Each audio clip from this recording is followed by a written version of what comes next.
The join tool in Ibex can be used to join open contours together.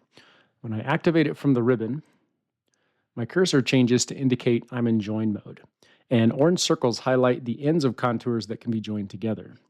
If I mouse over one of those, it turns bold, and then I can left click to start joining to that point. And I get a dotted line to my cursor indicating that I'm joining there. If I go to another open end, now the line snaps to that point and turns bold, indicating that I'm about to join these two contours together. Left click to create that segment, and now these are connected together.